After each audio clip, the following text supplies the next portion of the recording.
Welcome back to another edition of the Talking National League podcast, episode 16. It is tonight. Obviously, I'm by myself, as you can probably see. Don't worry, you don't have to hear me talking about Halifax for the next hour or so. Tom will be joining us in the next 15 minutes. But before we do get on with all that nonsense going into the review, preview, we've got a few videos to show you. Now, the first one that we will be speaking about is I caught up with Michael from Declan Swans. He's a Wrexham supporter. Wrexham fans will be well aware of Declan Swans. They obviously with the song "Always Sunny in Wrexham," which I think it went global, didn't it, on social media, especially when Ryan Reynolds included it in his TikTok. So I caught up with him earlier in the week to speak about his experiences on the Welcome to Wrexham documentary, him meeting Ryan Reynolds, Rob McElhenney, the story behind making that song, and a lot more on that. We're also going to be joined by Matt Dean later on in the show to talk about the recent departure of John Sheridan, who's departed from the club this afternoon. Please feel free to get involved with the live chat, no matter what platform you are watching this on. Let us know your thoughts on how your team has done, your predictions for the upcoming game week, all of that nonsense. Anyway, that's enough of me waffling. Now we won't talk about Halifax yet. We will later on in the show. But yeah, the first video is here for you to watch now. Stand a mile from the centre of town, a famous old stadium's crumbling down. No one's invested so much as a penny. Bring on the Deadpool and Rob McElhenney. Get involved with the documentary. How did that opportunity arise then for you? What we've done over the years, we've been knocking around Wrexham, our band, for well over 20 years. And before that, I was like an alternative poet. I used to do sportsman's dinners and stuff. My mates have always played in bands, and then we sort of combined the two. So we've always sung about Wrexham characters. You know, every town's got characters. Wrexham, probably I'd say more than most. Every bar you walk into, there's a character.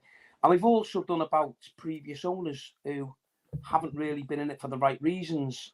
So I think we've done two on previous owners, and then we decided to do one on this one. And obviously we didn't expect any of this exposure that we're getting. And I think what helped us was the fact that Ryan Reynolds shared it on his TikTok, which he's had something like 17 million views. So that's been good for us. Yeah, you say good. I think that's quite a big understatement, isn't it, from your perspective? But yeah, I think even as like a non-Wrexham fan, when I've heard it, I think when it probably first came out, to be honest, I heard it. You thought the quality song, where go, like you said, you got into like poetry and stuff like that. You could sort of see that as well. Everything was in the right place. The part where it goes to bring on the Deadpool, Rob McElhenney. That line. It's very passionate, and I think if you're a Wrexham fan, it must give you goosebumps, listening to that, especially when the fans do chant that at the game, which I believe they do. Yeah, I think it's gone more and more. I think when it first came out, they weren't really playing it much in the ground. They were singing it. You'd go into the pubs and people would recognise and they'd start singing. But it was probably last year, maybe from when the actual owners come down for the Torquay game, which I think was last October, so nearly a year ago. So they played it for the first time in the ground then, that I can remember, and then it's just gone better and better now. They usually play it second song before 3 o'clock. So yeah, the fans are all singing it. Sometimes you walk into a bar and you might have a solo artist and they'll sing it themselves. It's on jukeboxes, and it's good for us. Yeah, as Wrexham fans, when the fans are singing it, sometimes I get not embarrassed, but a bit. Everyone's pointing. I think, well, I don't know what to think. Really, it's quite. Did you not at first like? Are you not the sort of person that really always likes this sort of, not positivity, in fact, but exposure surrounding yourself? Because I'm not gonna lie, you probably never thought when you first lit that song, that it were ever going to get the exposure that it did? No, I mean, I've done interviews with a band for years, but like talking, I always seem to I'm not a very confident talker, to be honest. So something I need to get used to, I suppose. Yeah, and firstly then, how did it come about with Ryan Reynolds, firstly meeting him? What was that like for you, and how did you firstly get that opportunity to meet him and Rob McElhenney? It was when we played the Torquay game last, I think it was October. So we played Maidenhead on the previous Tuesday, and both the owners made a surprise appearance. So they came over for the Maidenhead game. That was away. And then they were staying in Wrexham, to meet people and to go and see local businesses and people that had been high up with the supporters trust, and just to meet everyone really. And so I think it was something like maybe the Thursday night where the documentary crew invited us to go to the Turf Hotel, which is the pub that is on the. And we went in and they were both in there. Mm-hmm. Well, what were your sort of emotions first, seeing them inside the pub in the hotel? To be honest, it was great. They had different groups in it, and looking back on it, because I didn't know who was going to be in the documentary. I think most of the people that were in the pub that night, because it was an invite, were going to be in the documentary. So, they basically spent 5-10 minutes at each table. Then they come to us, and Rob McElhenney just thanked us for pronouncing his name right and for rhyming his name. So, in part of the song, when it says "I'll knock you a pat down and thrown in the Gwenny," that's the short. Our river. Well, it's more like a brook, I suppose, not a proper river. It's called the Gwenfro, so we call it the Gwenny. So in Wrexham, it's known as the Gwenny. So he thanked us for putting that rhyme in, and then Ryan Reynolds said, "Oh, I'll set you a challenge. Try and do a song to get something to rhyme with Reynolds." So later on we made a song about a local character called Tilly Binns, and everybody knows him if you're from Wrexham. Yeah. And it's all about Wrexham maybe playing a pre-season friendly in Philadelphia. So the line on that is something like a pre-season friendly in Philly awaits now. We can finally visit the States. Mm-hmm. Philadelphia's calling at last. A session with Mac and the rest of the cast. Not forgetting Ryan Reynolds. And then it's because it's a silent D, you don't pronounce your thing on Reynolds. So we put kennels in. So it's not forgetting Ryan Reynolds. The suitcase is packed and the dog's in the kennels. So we met his challenge anyway. Sound like a rap then, you're like talking to me about that song, just at that moment. I spoke, there's a local poet around Wrexham called Ever Rose. We were talking to him the other day, and really, poetry, rap is poetry, really, isn't it? Yeah, it's poetry, but putting a deeper voice on it, isn't it, at the end of the day? But yeah, it must have just been a great opportunity for you to meet him. But talking a bit about the documentary, when did you first say? Obviously, you've mentioned everyone who was at that hotel knew they were probably going to be in the documentary, or it turned out like that. When did you first, notice that you're going to feature in an episode, and what were your sort of feelings towards that at first? Were you a little nervous? I think most people locally were, like everyone, to be honest, most people were a bit skeptical. You're thinking, why Wrexham? Why? But they've obviously said now so many times why, which everybody knows now through the documentary, that it's just the fact that there's so many similarities between Philadelphia and Wrexham with, ex-steel, ex-coal. We've had problems in the town, like most towns and cities have. So there was that factor to it. And then I think it was during lockdown, and Wrexham were actually playing Halifax at home. We drew 0-0. Do you remember the 0-0 game during lockdown? Yeah, I remember the 0-0 at home.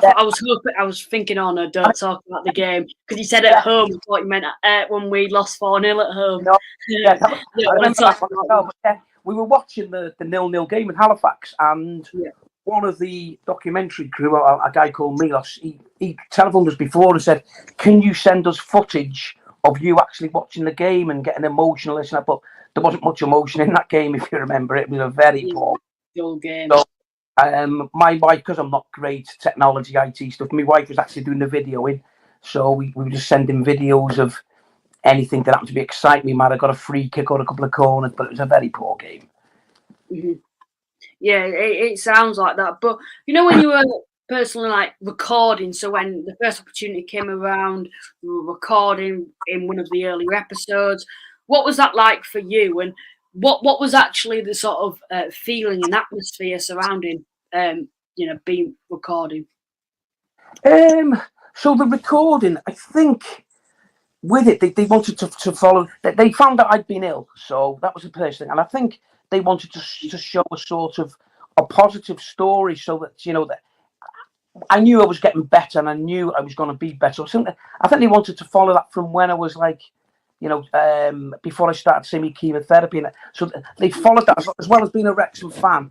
They wanted to follow the story of where I'd started from and where I finished from on my treatment. Yeah, it sounds like it just sounds like a magical story. And I know that's something that I believe it's Ryan Reynolds who likes that sort of fairy tale sort of story, doesn't he? He likes it to be, a low and then a high. And I think that's something that I've heard about the previous season when you were unfortunate to lose to Grimsby. You've had that high, then that low, and now it's trying to get back up. And, this season would be perfect for you to get back to the Football League. But yeah, recording, it must have just been a great opportunity for you. It was.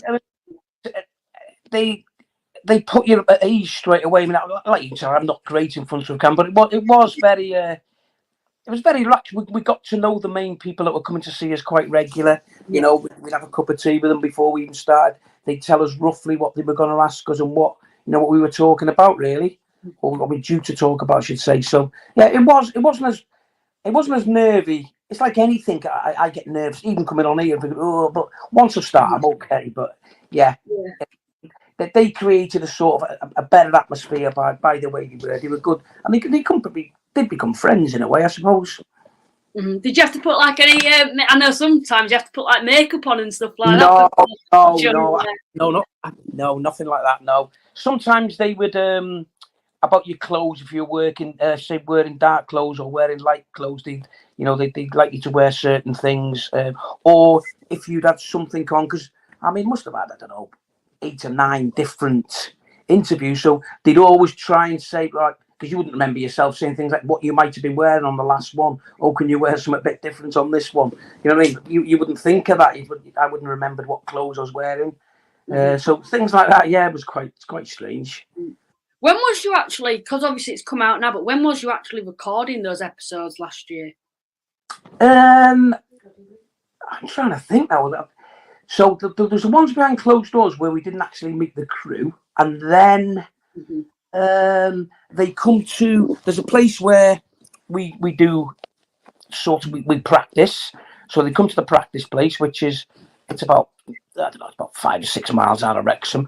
They come to the house a few times. They've done a couple of pubs. They didn't like the same pub because the Turf is like the hub of the documentary. Wayne Jones, who you've probably seen on it, Wayne's the landlord. So a lot of the footage was filmed in the Turf. So they wanted to do a couple of other pubs as well. So there's another pub that I go to, the Four Dogs. They come there, and we've done a bit of stuff there as well. Yeah. And then obviously the hospital. They came to the hospital when I was getting my treatment. Yeah, it just sounds so like emotional, and I know that's something that they wanted to do, wasn't it? Brian Reynolds, Rob McElhenney, everyone surrounding, putting that documentary together was to make it, emotional and show how much passion Wrexham, not just as a football club, but as a town, actually has. For me, though, and you might be surprised by this, but I haven't actually watched the documentary yet. I'm eager to watch it. Oh, right. But, at the moment, obviously, you're having to pay, for Disney Plus, which is something that I don't subscribe to. I'm more, I've got Netflix. I was actually hoping at first it would be shown on something like Netflix. Everyone here thought at first it was going to be Netflix, FX or Disney Plus. Yeah, but I'm now thinking, well, I've got to watch it. And I remember when all the trailers were coming out, they looked, quite magical, to be honest. And I'm a Halifax fan here. I've never had any affection towards Wrexham. I don't particularly still do, but you have to sort of admire the work that's been put into that documentary, and that's something that I certainly saw in the trailers, and I was very eager to watch it. And I'll just add, I'm a Halifax fan, and we didn't have any pleasure or anything to laugh about against Wrexham last season, unfortunately. If not that, anything the opposite way, but I'm still eager to watch it, so I'll probably be getting it in October when all the episodes are out, and then I can sort of binge watch it with only one-off payment. But Why? What would your opinion so far be on the documentary? Obviously, you're going to be happy with how it's turned out because everyone else who I've talked to have always said, "Oh, it's a brilliant documentary." And I don't think it's not going to be. But what are your actual opinions, and what do you think the actual point they are trying to get across is?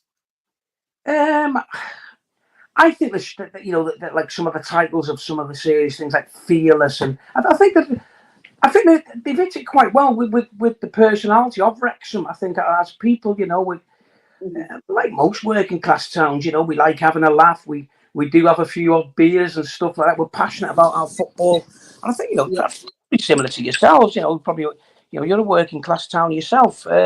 So I think that's some of it, and the similarities, like he said, like Rob McElhenney says about Wrexham and Philadelphia.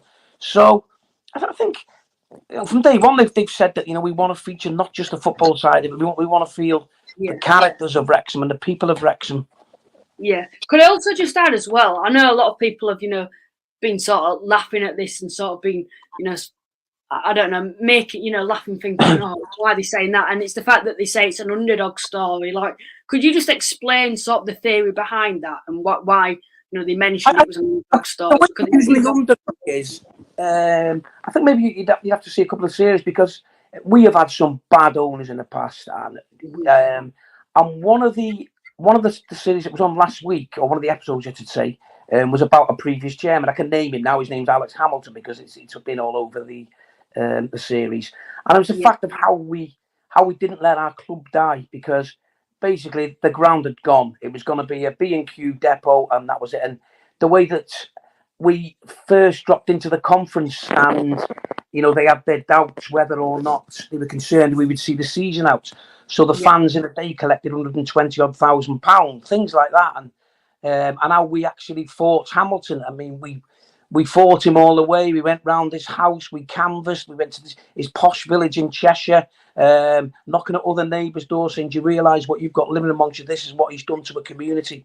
He's over a pitch where you've got dead people. You've got ashes actually on that pitch, and he just wants to demolish it. He's got no thought about anybody.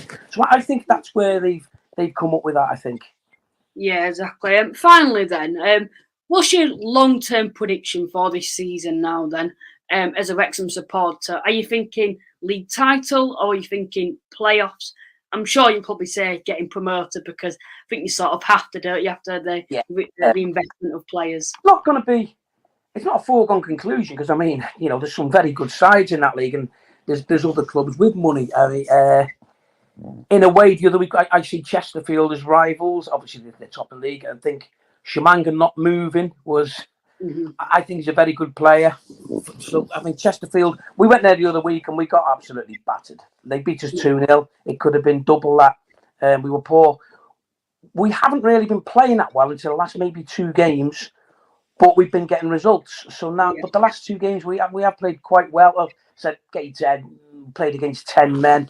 But I didn't actually go to the Dorking game when we beat them 5-0. But by all accounts, we played really well.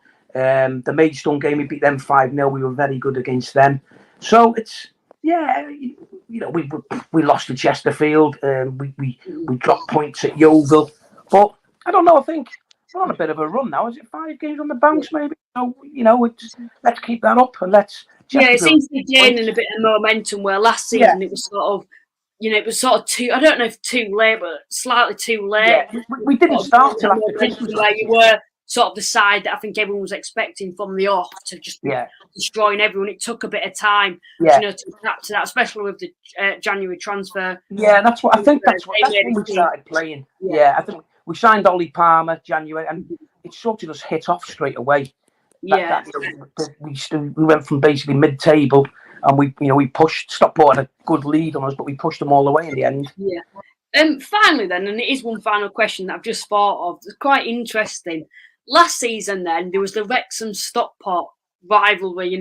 I think it was quite a huge rivalry. I'm sure you've seen that Paul Mullin, not Paul Mullin video, but Paul Mullin was mentioned about you reaching the FA Trophy final, and a fan actually rang up Stockport's ticket office. I'm sure you've seen that, and it's been a lot of other factors from Stockport's end as well. I think in the playoffs that they put champions, SC Yeah. or something Yeah. like that. So it seemed like quite a fierce rivalry, to be honest. Yeah. Traditionally, it's only a conference thing. Traditionally, although it's not too far, they're not. Traditionally, they're not seen as a local derby. I suppose with last year as well, they've got money behind them. We've got money behind them. It's only an hour away, maybe even 50 minutes. So I think, that traditionally it's Tranmere, Shrewsbury, Chester for us. But yeah, the fact that we're both conference. For this season, then, if there's going to be a club, you've mentioned Chesterfield. Do you think there could be potential of I don't know if it's classed as a derby, but a rivalry like last season, potential with Chesterfield, Notts County? Yeah, if they remain and we remain in maybe the top three and stuff, then yeah, I think it's your rivalry's going to be really who's pushing it. I think, for example, if Oldham were doing well, I don't know if they haven't started too well, but that would be because they are a big club, they're a well-supported club. That would probably be the team that we would look out for in this division as our rivalry. But whether or not they're going to be up there, I don't know.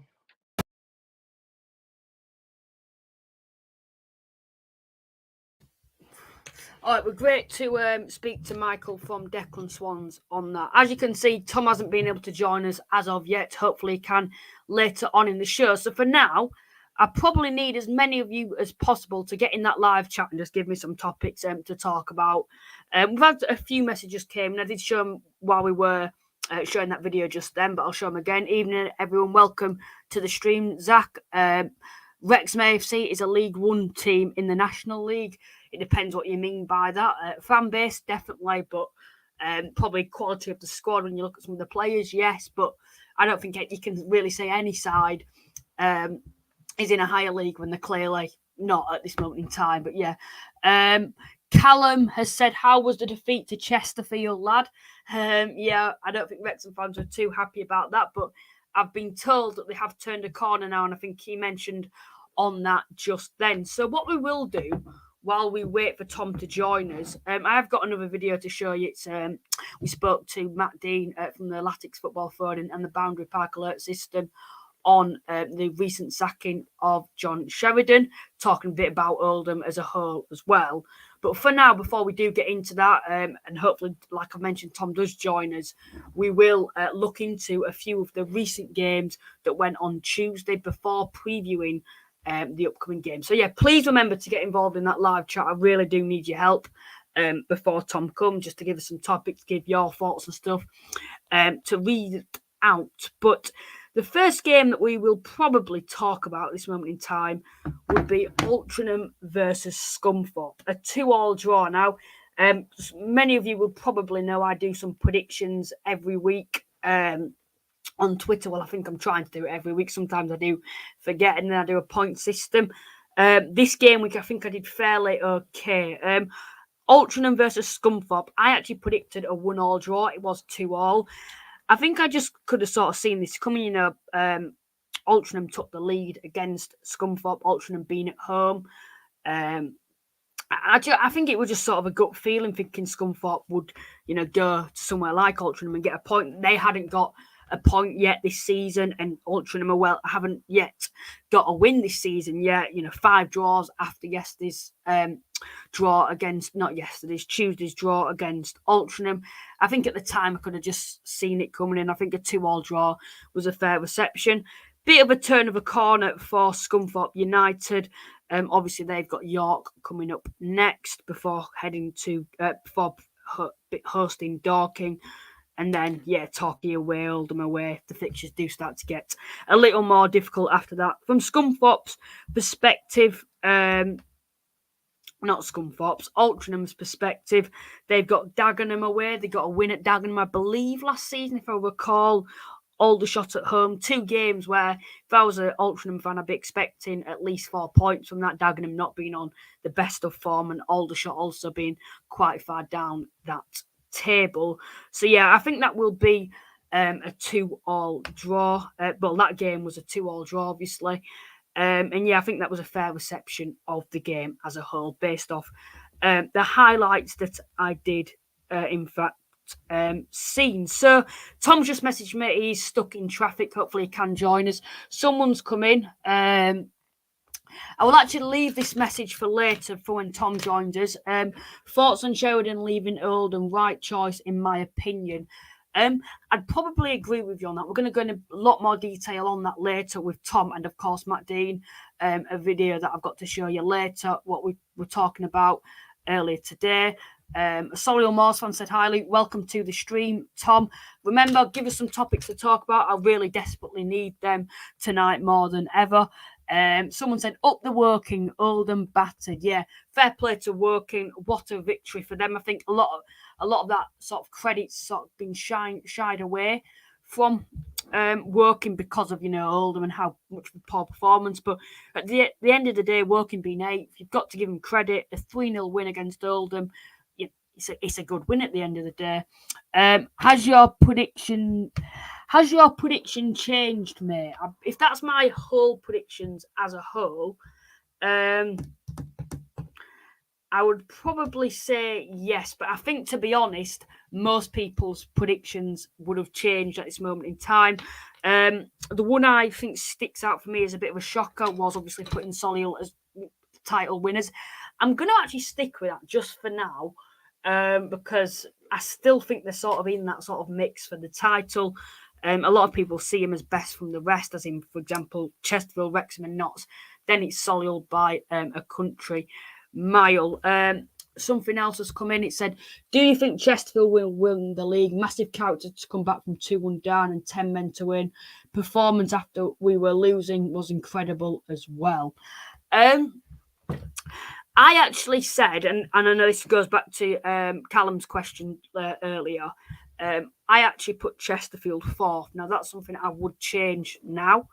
I'm going to stick with Solihull for the title, which is, I know, quite out there. I think a lot of people will agree in the chat. I'm going to stick with them for now, but I'd probably say Chesterfield second, but I'd probably put them first if I was to redo my predictions. I'm going to be honest. Wrexham, I think you've sort of got to give them credit as well after their recent performances. 5 wins on the bounce now is very impressive. Against some fairly decent sides, in my opinion. I think what's going to be interesting from Wrexham's perspective is when they start going to more away games. For example, they had Woking away. Difficult place to go. They've got to win there, but obviously upcoming Southend away is never going to be an easy place to go. Torquay at home, then Oldham away. Things may have changed for Oldham by that time period. Please remember, and I keep repeating myself here, but please remember to get involved in the live chat if you are new to the stream. Let us know your thoughts. Give us some questions. Like I mentioned, I desperately need them. Someone is coming in, loving the podcast as well. Well, that's much appreciated. I do appreciate all the kind words that have been said. We've got some big plans in the future for the podcast, to bring out new subscribers. Well, Cap Aled, I believe he's a Wrexham fan. I think just based off his name, it sounds quite Welsh to me. Hopefully I didn't offend you there. And he actually put in the chat Wrexham with a cool emoji. So, yeah, I'm guessing he's a Wrexham fan. Someone else has come in and said, I think it will be Wrexham first, Solihull second, Notts third, Chesterfield fourth. That's quite interesting, in fact, when you look at the way, Chesterfield have performed at this moment in time. I have to say, they do look like the team to be at this moment in time. They look very, very strong. And especially keeping Tishimanga for this moment, it's also a very key addition. Before he was even back to match fitness, they were still winning Chesterfield, which is something they didn't do last season. They could probably live without him in this league, which is something they weren't too good to adjust in till last season. But to have him as well, puts the icing on the cake for them to probably have a very strong season, first or second, in my opinion, at the moment. Next question then that's come in. Oh no, it's not a question, but surprised how Oldham have started looking very concerning for them. Thought they would be dark horses. Yeah, a lot of people predicted that. It sort of shows you that it's not always a benefit to go to the full-time module. They currently sit second to bottom in the league. They're winless. I was actually speaking to Jordan Hume earlier in the week. If you want to check out last week's podcast before this, please feel free to. And I spoke to him. I did a Q&A with him, and he was saying they've dominated the majority of the games, which they have. I looked at possession from Y-Scout. They've dominated a lot of the games. But they just seem to be struggling to score at this moment in time. Yes, they got 2 goals last night. But there's a lot of games where you sort of think, they haven't really took the opportunities when they could have had them. For example, Maidstone at home, 1-1 draw. A lot of Altrincham fans, including Jordan himself, who's the captain, said they should have won that game. Apparently, they were very unfortunate as well not to have a penalty in the latter stages of the game. But yeah, I think it's been quite a difficult start for them. But, I look at the games coming up now, Dagenham away, a point at least there. And then at home, Aldershot at home, you've got to get a win there. That is a must-win game for Altrincham. And yeah, it is quite concerning at this moment in time. I think a funny statistic for me that when I was looking at what I noticed was, in fact, that Altrincham, a lot of sides that have kept the ball, including Altrincham themselves, Halifax as well, Dorking as well, a lot of sides that have kept the majority of possession seem to be quite low down the table, despite Notts County, who you would probably predict to be strong. So that is quite a surprising statistic as well. Someone else has come in now. Amazed how Solihull haven't had a playoff hangover this season. Yeah, I predicted them to come first. It's quite out there. I understand. I mentioned it earlier. I sort of expected this. They're the sort of team, and no disrespect whatsoever, they don't have 10,000 fans like Wrexham do, but behind them with lots of pressure. I think a lot of people just think because they're getting, lower crowds than you at Chesterfield, your Wrexham, your Knoxers, that it essentially means they don't have, the funds to bring in quality players. They've kept that core of the squad from last season and added to it with quality, not quantity. They've only brought in 3 or 4 players, but those 4 players, fitted right into the way they like to play. Neil Ardley is a manager I really do respect. And I'm being serious here, I wouldn't be too surprised if Solihull Moors do go on to win the title. Obviously, it's quite out there. But yeah, look at the signings. Obviously, Tom has joined us now. I'll bring Tom straight into the studio.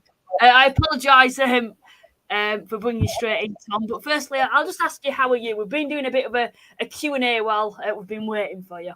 Yeah, no, I'm good, mate. Sorry about that. No problem. Can't be helped. Yeah, I was taking my dad. I was trying to get on without the thing. I was taking my dad to town, and the traffic's just terrible, so I didn't realise it was going to be that long. So, yeah, sorry about that. Yeah, it's not. I'm guessing you'll probably say that's Nottingham for you, isn't it? Yeah, exactly, mate. You can't. Yeah. There's just it's like one-way driving and stuff in Nottingham. It's just it's crazy. So yeah, it was quite difficult when we went away traffic-wise. It was quite difficult. A lot of like single lanes and stuff like that. Yeah, it's quite difficult. Yeah. I do know. But yeah, obviously we've been having a bit of a Q&A. We've been talking just loads of different topics about different teams. We will keep that Q&A going, so keep your questions coming in. But as we do that, we will review the recent game week on Tuesday. So we've just been talking. I've done a bit of a talk on it, but Scunthorpe, Altrincham versus Scunthorpe, 2-2 draw. What were your thoughts on that? To be honest, I'm just getting the scores up, so I know exactly what we're talking about. Yeah, 2-2. Yeah. I was surprised, to be honest. I had Altrincham to win. And they've not won yet this season, which is, it's crazy. I'm completely regretting putting them high up the table. Mm-hmm. I had them just outside the playoffs. So I was considering putting them in the playoffs, but I'm glad I didn't put them in the playoffs now because they've really disappointed me. Scunthorpe, this is a good result for them, to be honest. Away from home, they did pretty well to come back and actually get something out of that game. They obviously 1-0 down. They turned it around in very quick succession. So, I was surprised. It's a good first signs of recovery for Scunthorpe. But to be honest, I think both teams are going to be down there this season from what we see. Altrincham still playing some good football, but I mentioned that they are keeping a lot of the ball, and a statistic that I found online was a lot of sides that are keeping a lot of the ball. For example, Gateshead as well. They seem to dominate possession. Seem to struggle to score and struggle to get points on the board, which is quite surprising. Yeah, I agree, mate. Other than Notts, who keep the most possession in the league, I think Wrexham do give, but yeah, you're right. Like a lot of the sides, Altrincham keep so much of the ball. First sort of 4 or 5 game weeks, they were like second in the possession charts. So I really am surprised that they're not creating more chances, because they do play some good football. Like I say, they keep, as you've pointed out, they keep the ball. But it just goes to show in this league, direct football sometimes is more effective. I mean, not so obviously showing you can play possession based, but some teams are way better at quick counter attacking and causing damage that way. So I think it just shows this league's got such a variety of teams. Yeah, someone's come in and actually said an Altrincham will get their win at some point, but I'm starting to regret. Regret them. Regret. I think he meant them. The more they start drawing instead of winning. So 19th for me. As for Scunthorpe, I'm saying 20th. You know what? I'll ask you this because we're a bit on Scunthorpe. Where would you be at this moment in time? Do you think Scunthorpe will survive? And I know it's quite hard to say because a lot can still happen. But where would you be placing Scunthorpe now, especially after getting a point at Altrincham?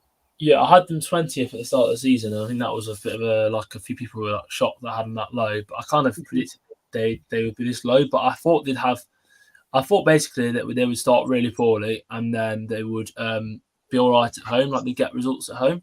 Yeah. Which hasn't really happened. It's difficult to say. I actually rate some of the players in their team. Yeah. So I think they might finish 20th where I said. But if I had to say today, I'd say they go down because they've been so poor. But obviously got a new manager. So I think if you ask me in 3 games' time, I might say... sorry, I need to turn that off. No worries. I might say that they stay up, depending on what the new manager does. I think they've got, in my opinion, I think Scunthorpe have the quality. When I look at them on paper, they've got a lot of Football League caliber players. I think they do have that quality to stay up. Like you've mentioned, I think you're going on to say about bringing in a new manager. We are going to move on to Bromley versus Eastleigh. Adam Marriott getting both goals. I think it was us, we were saying at the start of the season about Adam Marriott and how much of a great addition that is to the squad at Bromley and crucial for them. Seems to be key here. 2 goals, being 1-0 down against Eastleigh, who have been quite strong this season until recently. I'm talking rubbish here. It was actually I've got mixed up. That was actually Saturday's game, wasn't it? I do apologise. But yeah, Tuesday, 1-1 against Yeovil. Another one that I actually predicted correct at the time. But yeah, what were your thoughts on this? Quite a stalemate sort of game. Quite a good point for Yeovil. Eastleigh, maybe, being at home, you'd sort of want to take all 3 points, wouldn't you? Yeah, when I saw Yeovil went up early on, I thought, wow, I was a bit surprised. I had Eastleigh down to win. And win quite comfortably. Eastleigh sort of fizzled out a bit. They had a really, really strong start, and they've not really kicked on and continued that start. I mean, they've not been bad, but they lost 2 on the bounce before this. So I suppose they could say it's good to stop the losing run. But good result for Yeovil. Yeovil's a side that surprised me. I had them sort of really down. Yeah, it looked like that, didn't it? As well after losing to Scunthorpe, I think. We were all thinking, it's going to be another side that could potentially get relegated. Yeah, I still think they're in trouble, but I think they've shown they've got that what some sides haven't got down the bottom, a bit of fighting spirit, and I think they have got that. I mean, getting a point away at Eastleigh is not easy. Yeah. So it's a good result for them. But yeah, as you're right, it's a bit of a stalemate game. 2 sides, Eastleigh should be fine. They've started well enough for me to think that they will stay up comfortably. Yeovil will be down there, but it's a decent point. I mean, Eastleigh came back from behind to get the point, so I think both sides will be relatively happy with a point each, I suppose. Yeah, I'd probably agree. I think maybe as an Altrincham fan, it is quite concerning getting a draw against Scunthorpe, who are struggling. But at the end of the day, I think you have to agree with it. It was a fair result at the end of the day. Next one is Dorking Wanderers 1, Barnet 0. Bit of a surprise, but I could have sort of seen this coming. I didn't predict that. I predicted Barnet, I think, to win, but I expected it to be quite high scoring. And Dorking have got the win, which is a very good win. With the amount of injuries they're having at the moment. Yeah, mate. I was completely shocked by the result. To be honest, I had Barnet to to win. I think the fact that Dorking, you're right, so many injuries. Obviously, not to blame them this weekend, so I kind of kept an eye on. There's so many injuries recently. Obviously, lost the key striker, Rutherford, and I just was expecting Barnet. They started so strongly. I just expected them to win quite comfortably, to be honest. And I thought Dorking on a bit of a bad run. But when you actually look at the sides Dorking have lost to, I think they're all in the top 5, I think. So, I mean, you actually look at it and they're sort of mid-table now. They're actually looking decent, pretty good, pretty decent. And yeah, they are going to lose games. I mean, I'm hoping we beat them Saturday. I'm going, so I hope, it's worth the trip. But away from home. Is it too far for you? Because I know you mentioned you live like Maidenhead with uni and stuff. Is it too far? So I'm going back to uni this weekend, so I'm just going to go from uni. So it's about an hour and a bit from uni. So it's not like it's not around the corner, but it's not like far. So it's doable. All like the South games are quite doable. So I'm going to try and get to as many of those this season. But in terms of Dorking, really impressed that they beat Barnet, because Barnet again they've lost. Obviously, they lost Mason Clark to Peterborough. I think it was, and they've had a few injuries. I'm not sure if the Haviland's back yet. I've not seen the highlights for that game yet, but I think they sort of need to get their momentum back, because very quickly they're sort of dropping down the table. And it seems it done it. I know losing Mason Clark, ever since they've lost him, it seems like they've really started to struggle. I saw them against Eastleigh on the TV, and I thought they were a very good side. I saw them when we played them, and I'm going to be honest, at the time I thought we were just that bad. We basically gifted them the 3 points. But, losing to Aldershot away, not a very good result at all. And then obviously losing to Dorking, a side that you should really be beating at home. I know you can't write off any side, but, being at home when you're doing so well, it seems like that confidence has sort of dropped. And, something does need to change, because the games they've got coming up, Solihull Moors away, Dagenham away, York City at home, all 3 of those games are going to be very, very tough for them. So the next game is Bournemouth versus Maidenhead, 1-0 Bournemouth. We'll talk quickly just about this game, but Bournemouth continuing to win, and a 1-0 win at home. Not the prettiest of games, but they've got the win at the end of the day. Yeah, mate. As you said, not much. I don't think there's a lot we can really expand on it. It's expected 1 or 2-0, comfortable for Bournemouth. I mean, Bournemouth are. Everyone's talking about the top 4, but Bournemouth are they're level on points with Solihull actually, and they're putting together a pretty good run. Like, other than their loss to Aldershot at home, which was a shock, they're actually looking really strong, Bournemouth. So, and they've got strikers that are scoring. All different strikers are chipping in. So, and Maidenhead, I think they're going to be in trouble, because they're actually on 7 points, but they had 2 back-to-back wins early on, and they only seem to be winning at home. They don't seem to be doing anything on the road. So exactly. I think that's to do with their pitch as well. I think having that sort of pitch, which is quite probably, no disrespect, they have that home advantage. It's a very different sort of atmosphere. Notts going to Maidenhead compared to Notts playing Maidenhead at home. It's very different compared to going to over away grounds. Someone said, was Dorking's first clean sheet of the season? If I'm correct, yes, it was Dorking's first clean sheet of the season. Dorking were decent when we played them, even before we went to 10 men. They seem to be a decent side when I've seen them on the telly and the highlights. I think they'll be fine. Safety, probably lower mid-table in my opinion. The next one is Chesterfield versus Southend, 3-2 win for Chesterfield. A very strong win at the end of the day. Yeah, mate. I was following this one. Where I sat in the ground this time, I actually had a bit of reception. So every time we get a corner, we got quite a few corners, I'd quickly check on the Chesterfield game.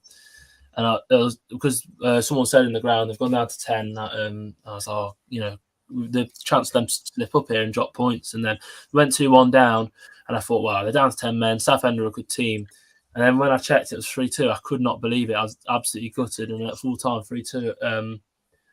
As a Notts fan, A, you want Chesterfield to drop points anyway, but B, as title rivals, I mean, that is just unbelievable, winning with 10 men.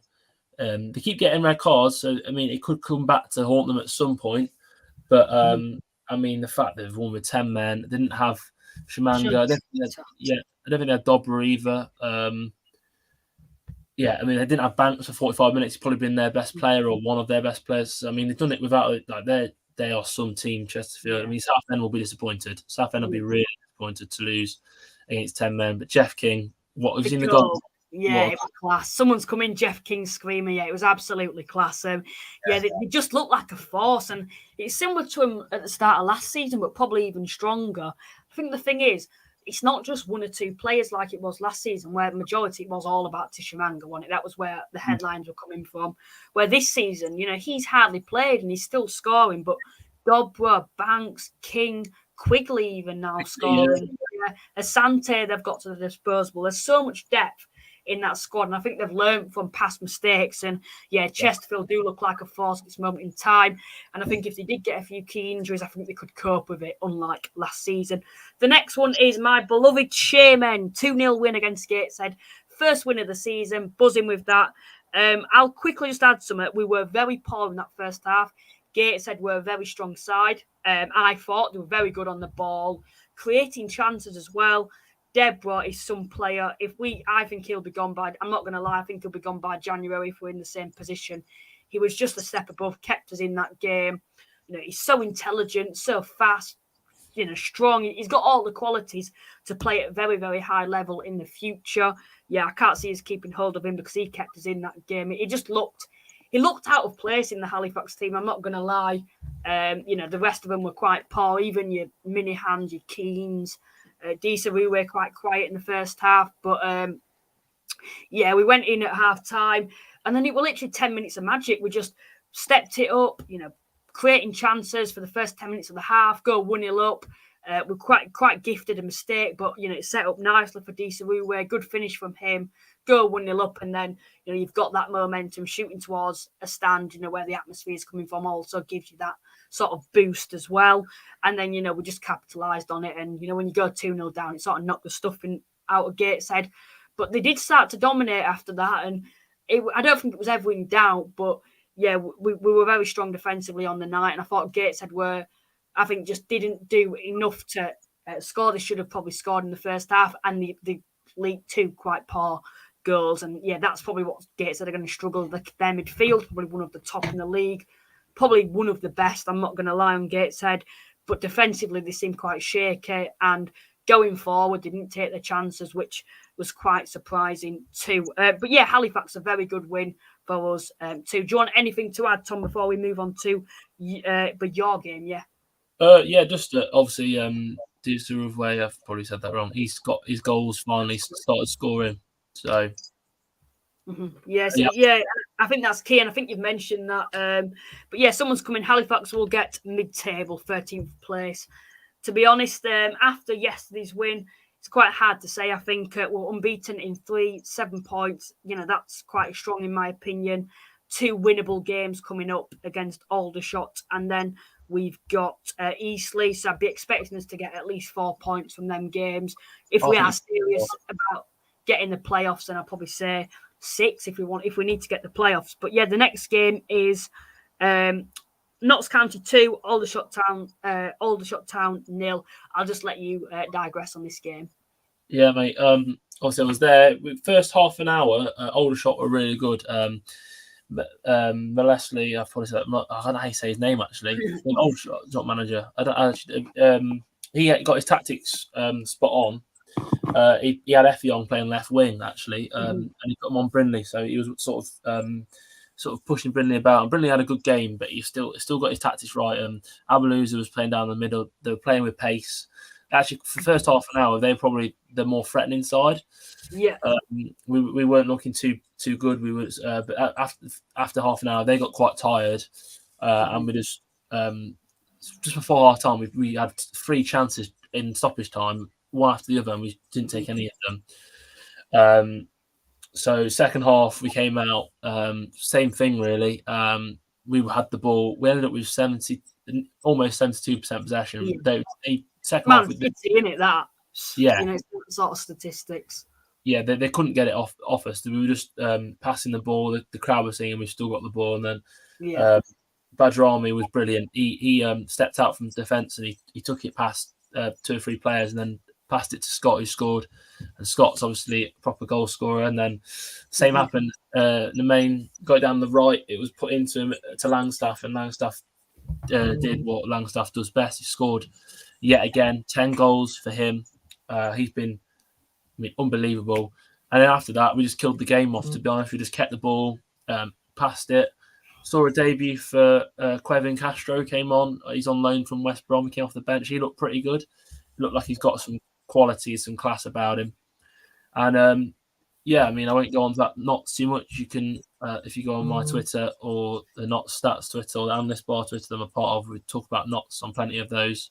So if you want to see more about the game or read the report, we've got those there. So yeah, I'm not just saying this either because you've come on. They are absolutely quality, and you don't just do Knots. You do the National League in general, and so if there is anyone watching, go check out Tom's stuff over there on Twitter at Tom Williams.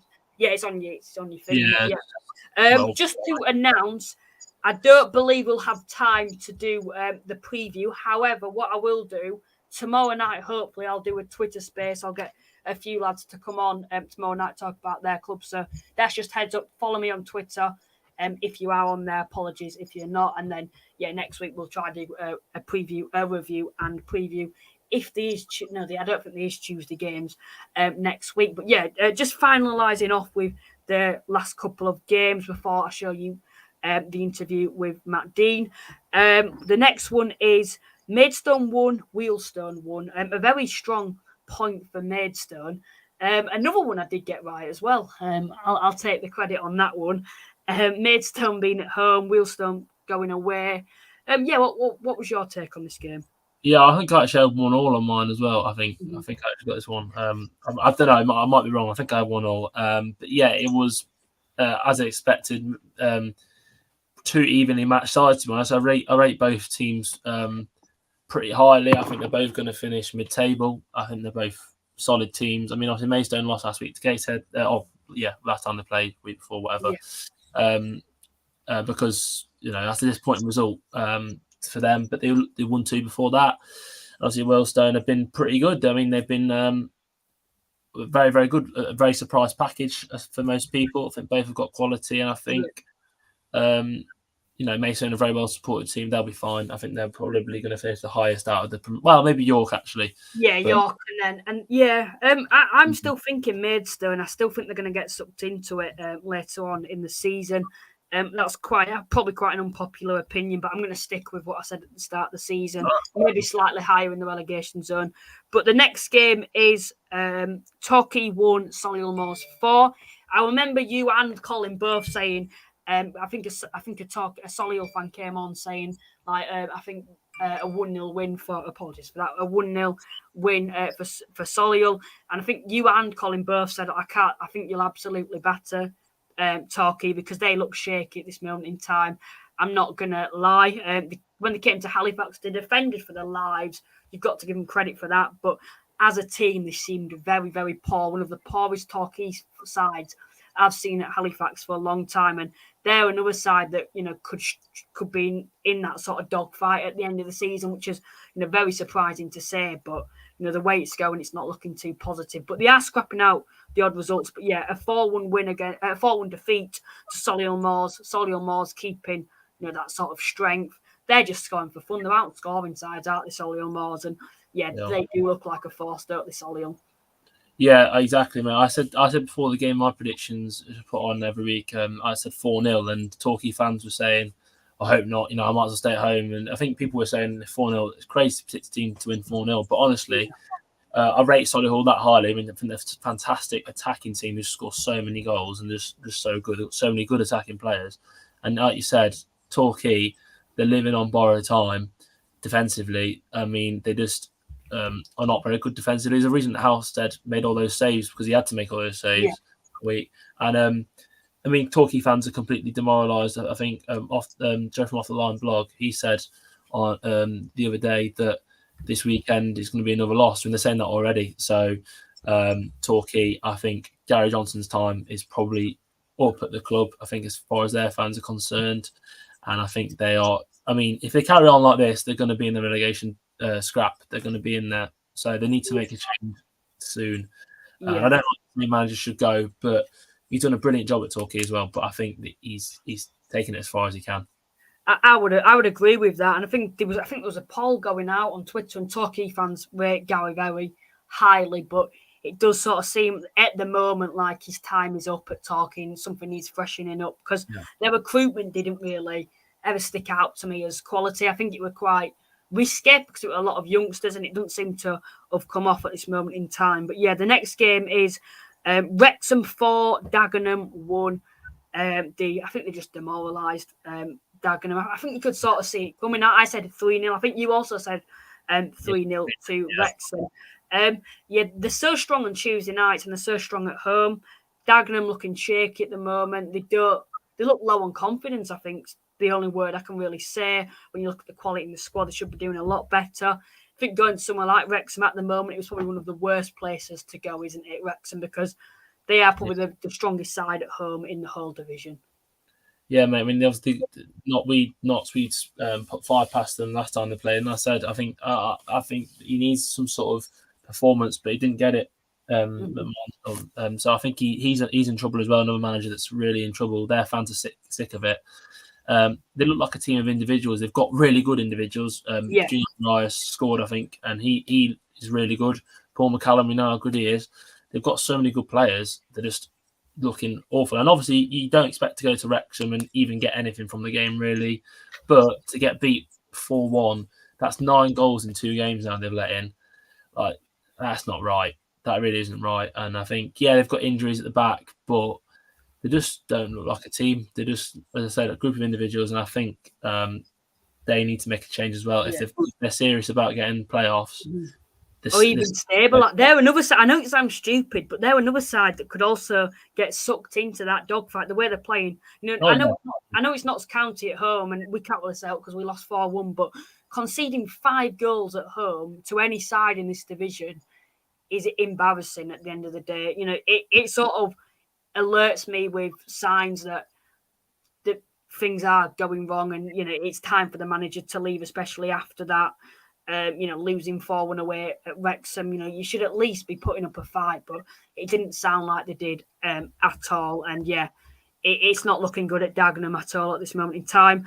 The next one is York 2, Bromley 1. Can I just add, when I put these predictions out, I said York 2, Bromley 1, but I can't take the credit. I asked my mates at school to just put a prediction in because I couldn't decide. And obviously they got it correct. So, fair play to them. They don't know anything about the National League, but, they predicted 2-1. So, fair play to them. I'm sure they're watching with joy after that. But, what were your thoughts on this game? A good win for York at home, especially in the last minute. Manny Duku came to the rescue.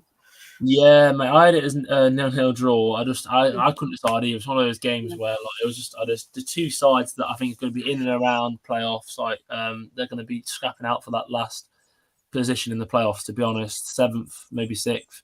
And I think that's a massive result for York. Come the end of the season, they might finish a couple of points above Bromley, and that could be the result that sees it for them. They're looking really strong. A lot of people have them high up, and I wasn't convinced because it's so many new players, but I mean, they're doing the job. Scott Bowden left today. And I think they do struggle for goals, York. They're very good defensively, but they are struggling for goals. So I think they will bring another striker in after Bowden left. I think he would have been on quite big money. Well, not big money, but a decent. Yeah, for York, it would have been quite high wage. I would predict.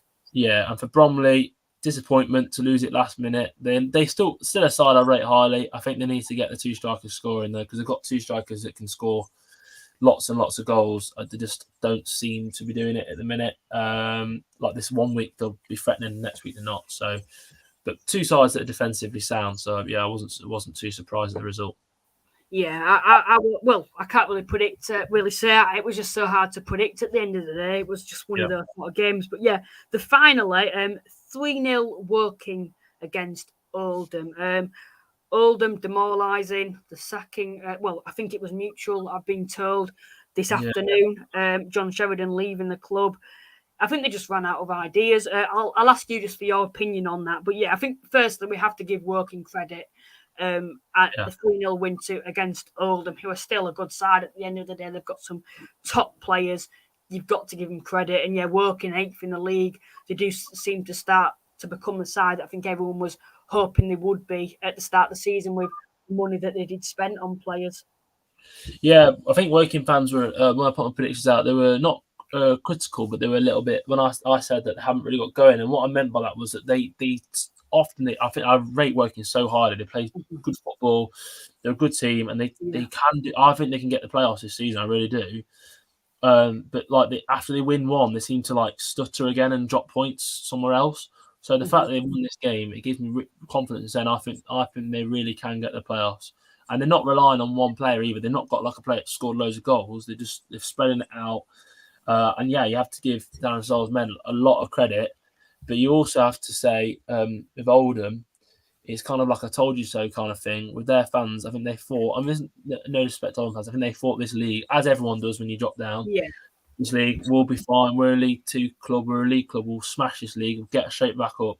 Doesn't happen. Never happens. Obviously, Grimsby did it last year, but really, yeah, the Wrexham should have gone up. Let's be fair. Like obviously Grimsby deserved it, but if they weren't the most likely winners of the playoffs. Let's put it that way before the playoffs. And Oldham have been. I mean, you look at Oldham's squad again. They're going to struggle. Obviously, the new manager might turn things around, but before the season, I put them really low down.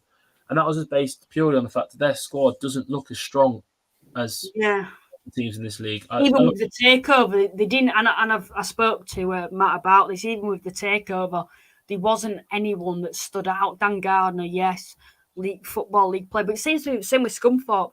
They've got a lot of football league caliber players, but like you'll probably know now, Tom, there's not much difference between the National League and League Two, and you'd probably even say the lower League One side as well, is there, with the quality in players. And players like Liam Hogan, Lewis Maynard, Dan Gardner, good in the prime, but they're aging now, aren't they? And it just seems like they need some new. It needs freshening up, and they need some youngsters, which I think Matt does also explain. Yeah, I think Hallam Hope as well. I thought, obviously, I know they're missing him at the minute, and I hope he's okay. I've not really seen anything since that incident. I mean, I actually really think he looked quite good when I've seen him in the bits I've seen of him. So I think they're missing him. But you're right. I think they've got a very old team, and they just. I just think they're going to be in trouble. I think they started better than Scunthorpe, but I think because Scunthorpe started so badly, it's gone under the radar. Like how poor Oldham have been. They are not far off the relegation zone at all.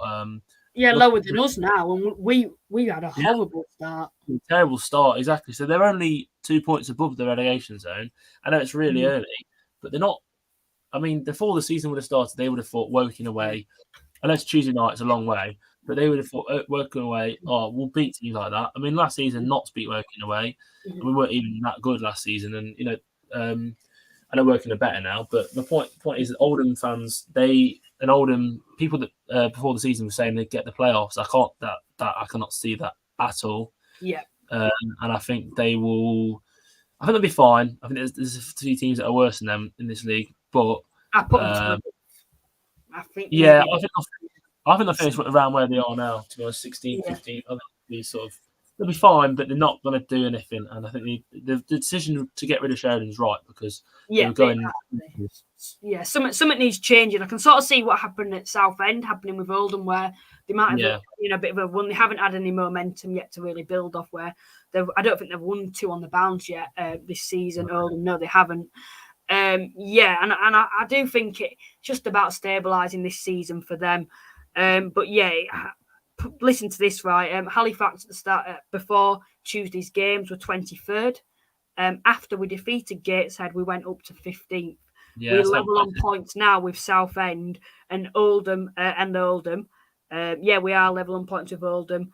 And that can change. We're only 6 points off the playoffs. That's how close it is. And Oldham Dagenham could easily get sucked into that, even ourselves. But it does look a lot worse there. Someone came in earlier and said my relegation picks are Torquay, Gateshead, Dorking, and even Maynard or Scunthorpe. I think the big one there would obviously have to be Torquay.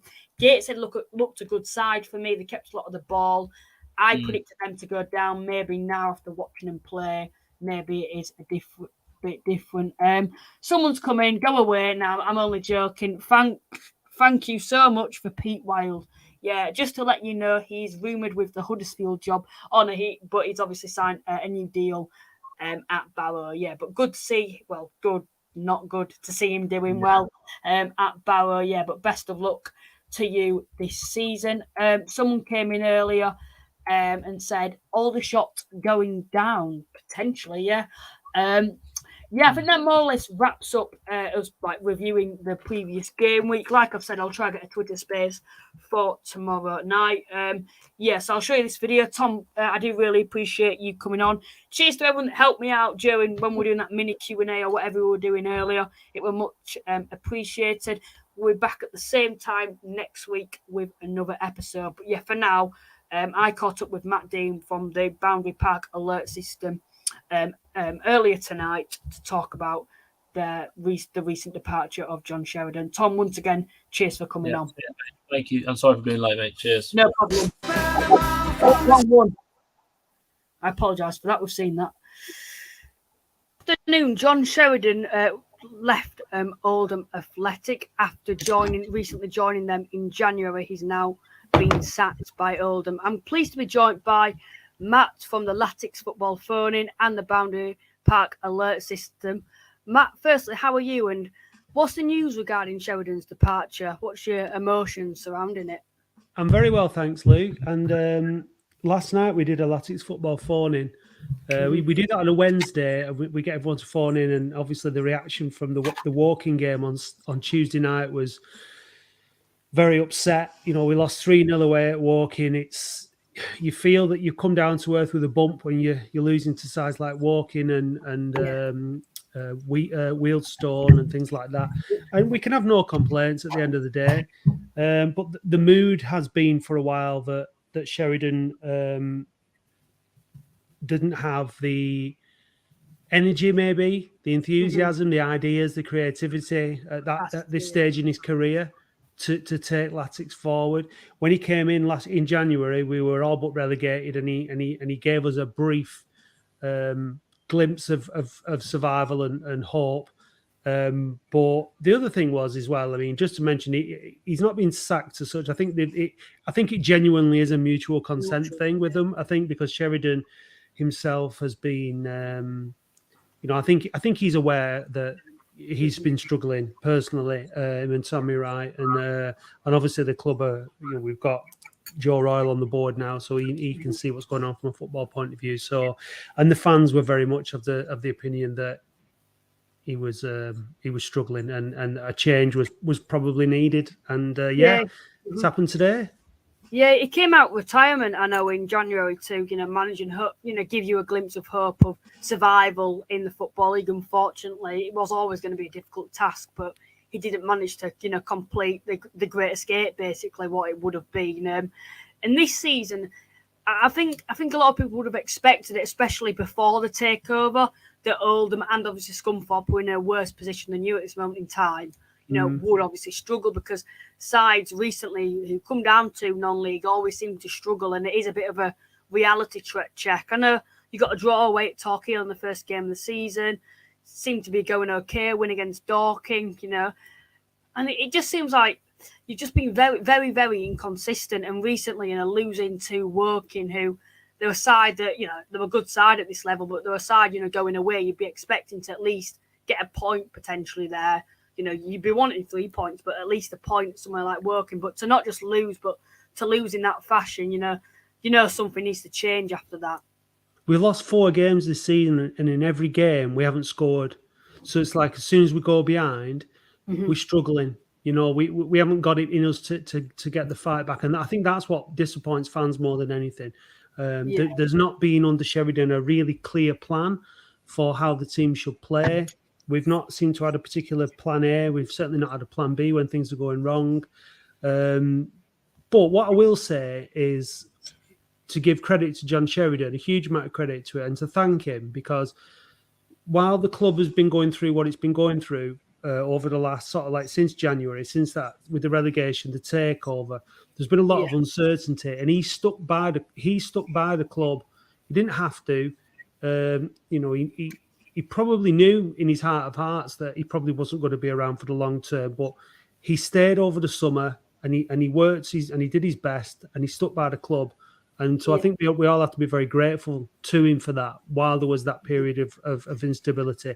And I think now going forward, we need a new type of manager at Oldham who is very much involved with the board and planning ahead. And we need to stick with him because we've been through so many managers over the last few years. It's ridiculous. Yeah, I know. Like you mentioned, obviously he's been going through sort of that rebuild sort of the takeover.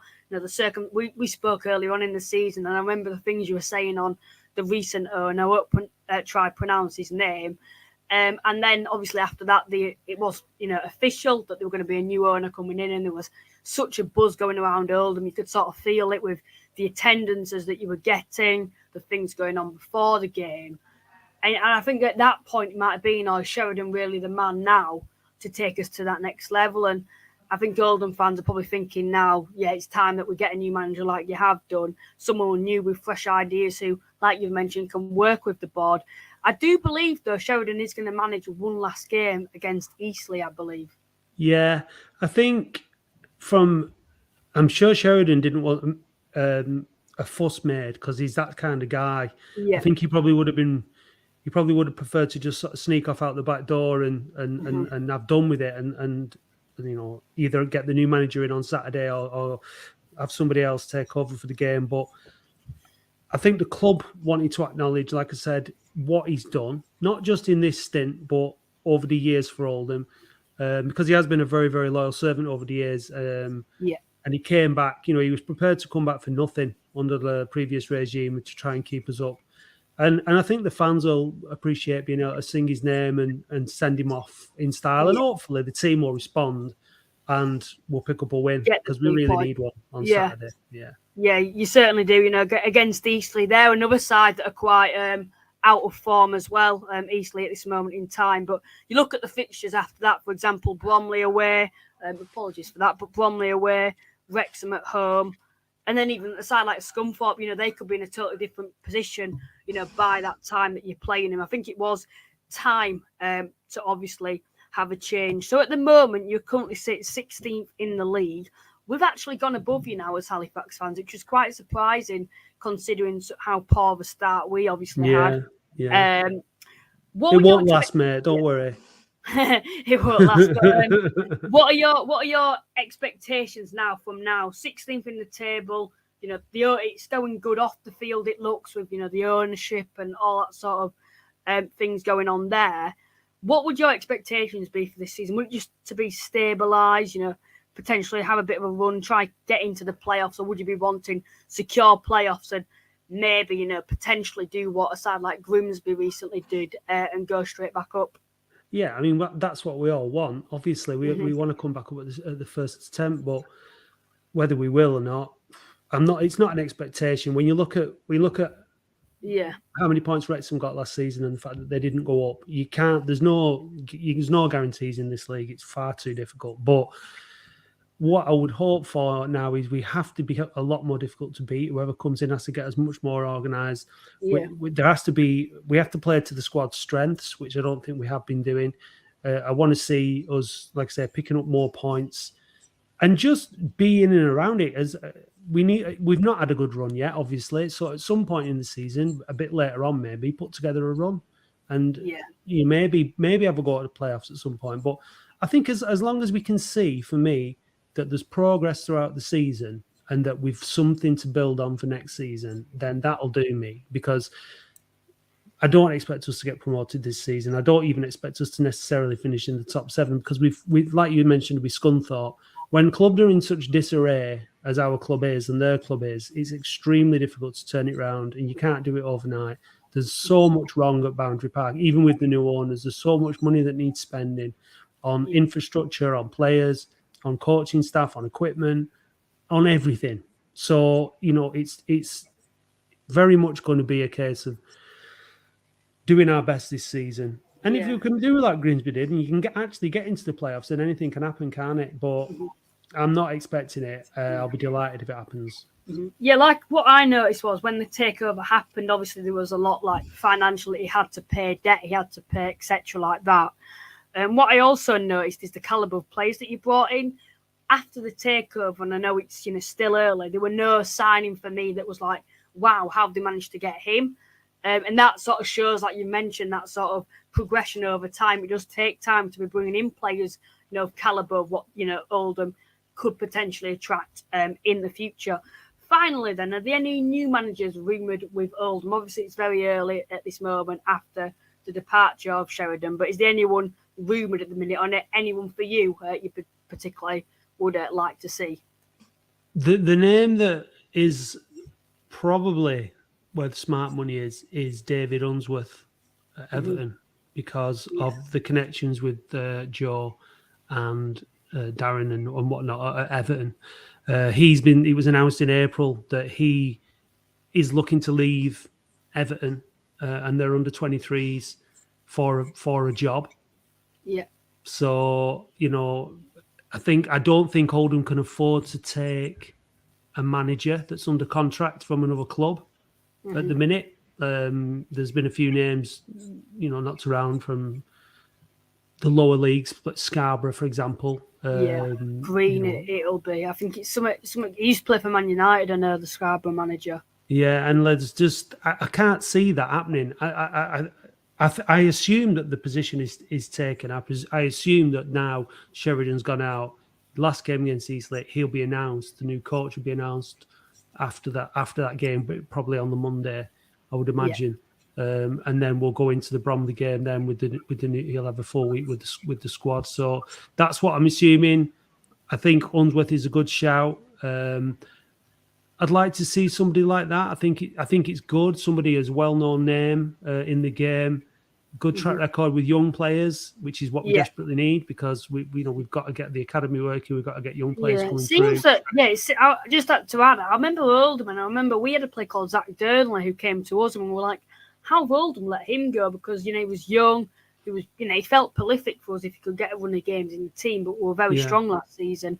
With players like that they let go, I just didn't particularly understand it. And is he still there? No, he's gone now. I would have liked to have seen him stay, but where did he go? I don't know. I don't actually think he's playing, which is because he's got his injury problems are the problem. Yeah. When he's fit, he was great, but he just couldn't stay fit at all. Yeah, he were a good player for us. I thought, natural finisher, but just couldn't really get in the team because of how strong we were last season. But I think that more or less wraps it up. Yeah, Matt, I do really appreciate you coming on at such short notice, and we'll speak soon. Anytime, mate. Big thanks to Matt Dean, who agreed to come on the podcast early today. Hopefully gave you a bit of insight on what's going on at Oldham at the moment with potential new managers being lined up and all of that sort of stuff. Big thank you to everyone who's contributed in the comments tonight in the live chat and has also tuned in. Just a reminder for those of you who are watching on Twitter, next week, potentially come on to YouTube. It's totally free. It's easy. Just press the link and you can also get involved in the live chat. I have just noticed that I can't actually read your messages off Twitter, so I do apologise for that. Also, I did put it on there. Please remember to drop the podcast a like and subscribe if you haven't already. We've got some big plans coming up in the upcoming weeks regarding a potential giveaway when we get to 1,000 subscribers. So please remember to drop us a sub so we can try do that as soon as possible. Big thanks as well to Tom who came on tonight's podcast. Cheers, Tom, for coming on. Also, good thanks to Declan Swans, Michael from Declan Swans, who came on to give us a bit of an insight on the Wrexham documentary. I'll see you at the same time next week from 7 p.m. with new guests. Once again, thanks for tuning in, and I will see you next week. Thank you for now.